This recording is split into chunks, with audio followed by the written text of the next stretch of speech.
Chief Revanth Reddy Telangana Congress Rajya Sabha అభ్యర్థులకు బీఫామ్లు అందజేశారు. అనిల్ కుమార్ యాదవ్, రేణుకా చౌదరి బీఫామ్లు తీసుకున్నారు. కాసేపట్లో వారిద్దరూ నామినేషన్ వేయనున్నారు. రాజ్యసభ అభ్యర్థులు నామినేషన్ వేసేందుకు ఇవాళే చివరి తేదీ కావడంతో కాసేపట్లో రేణుకా చౌదరి, అనిల్ కుమార్ యాదవ్ రిటర్నింగ్ ఆఫీస్కు చేరుకోనున్నారు.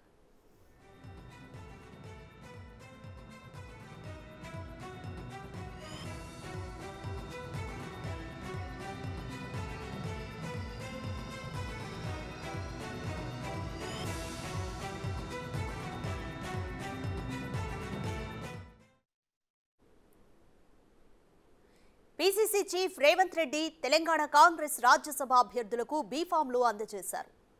అనిల్ కుమార్ యాదవ్, రేణుకా చౌదరి బీఫామ్లు తీసుకున్నారు. ఇక కాసేపట్లో వారిద్దరూ నామినేషన్ వేయనున్నారు. రాజ్యసభ అభ్యర్థులు నామినేషన్ వేసేందుకు ఇవాళే చివరి తేదీ కావడంతో కాసేపట్లో రేణుకా చౌదరి, అనిల్ కుమార్ యాదవ్ రిటర్నింగ్ ఆఫీస్కు చేరుకోనున్నారు.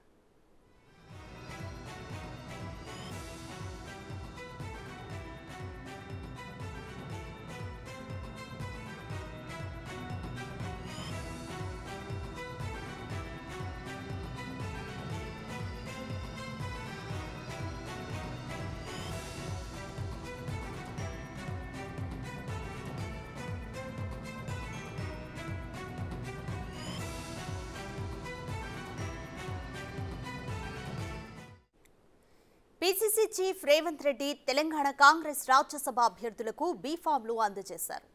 అనిల్ కుమార్ యాదవ్, రేణుకా చౌదరి బీఫామ్లు తీసుకున్నారు. ఇక కాసేపట్లో వారిద్దరూ నామినేషన్ వేయనున్నారు. రాజ్యసభ అభ్యర్థుల నామినేషన్ వేసేందుకు ఇవాళే చివరి తేదీ కావడంతో కాసేపట్లో రేణుకా చౌదరి, అనిల్ కుమార్ యాదవ్ రిటర్నింగ్ ఆఫీస్కు చేరుకోనున్నారు.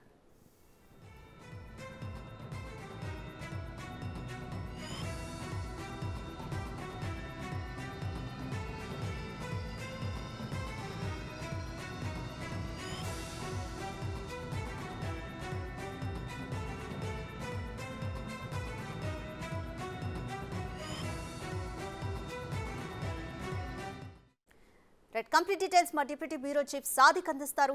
సాదిక్, రేణుకా చౌదరి, అనిల్ కుమార్ యాదవ్ బీఫామ్లు అందుకున్నారు. ఇక కాసేపట్లో రిటర్నింగ్ ఆఫీస్ కు చేరుకొని నామినేషన్ వేయబోతున్నారు. కంప్లీట్ డీటెయిల్స్ ఏంటి? ఎప్పుడు ఎగ్జాక్ట్ గా నామినేషన్ వేయబోతున్నారు? రాజ్యసభకు సంబంధించిన ఖాళీ అయిన 3 సీట్లకు తెలంగాణలో ఉన్నటువంటి 3 సీట్లకు కూడా ఆయా పార్టీలు అంటే బీఆర్ఎస్ పార్టీలో ఒకటి, కాంగ్రెస్ పార్టీ 2 స్థానాలకు కూడా సంబంధించిన అభ్యర్థులు ఖరారు అయిపోయిన నేపథ్యంలో వారందరూ కూడా బీఫామ్స్ తీసుకోవడం జరిగింది. ఇప్పటికే బీఆర్ఎస్ పార్టీ నుంచి కూడా వద్దిరాజు రవిచంద్ర కూడా నామినేషన్ దాఖలు చేశారు. కాంగ్రెస్ పార్టీ నుంచి కూడా ఇద్దరు నామినేషన్ చేయబోతున్నారు. ఇప్పటికే పార్టీ వాళ్ళకి బీఫామ్ ఇవ్వడం జరిగింది. ముఖ్యమంత్రి రేవంత్ రెడ్డి కూడా వీళ్ళు నామినేషన్ కి రాబోతున్నారు. అసెంబ్లీలో ఈ నామినేషన్ పర్వం కొనసాగబోతుంది. ఇటు అనిల్ కుమార్ యాదవ్ తో పాటు రేణుకా చౌదరి ఇద్దరు కూడా బీఫామ్ ఇవ్వడంతో వారు మరి కాసేపట్లో బీఫామ్ దాఖలు చేయబోతున్నారు. రాజ్యసభ సంబంధించిన అంశాలపైన కూడా ఇది ఒక్కొక్క అభ్యర్థికి అంటే ఒక అభ్యర్థి గెలవడానికి 30 వరకు కూడా ఉండబోతుంది. 30 సీట్లతో ఒక అభ్యర్థి ఉండబోతుంది. కాంగ్రెస్ పార్టీకి ఉన్న బలాల ప్రకారంగా ఇద్దరు కూడా నామినేట్ కాబోతారు. సో వాళ్ళు కూడా ముగ్గురు చేస్తారని కూడా వార్తలు వచ్చిన నేపథ్యంలో దానికి కాకుండా కాంగ్రెస్ పార్టీ తనకున్న స్థానాల మేరకే ఇద్దరు అభ్యర్థులు మాత్రమే ప్రకటించడం అన్నది ప్రాధాన్యత సంతరించుకుంది. వారిద్దరు కూడా నామినేషన్లు మరి కాసేపట్లో వేయబోతున్నారు.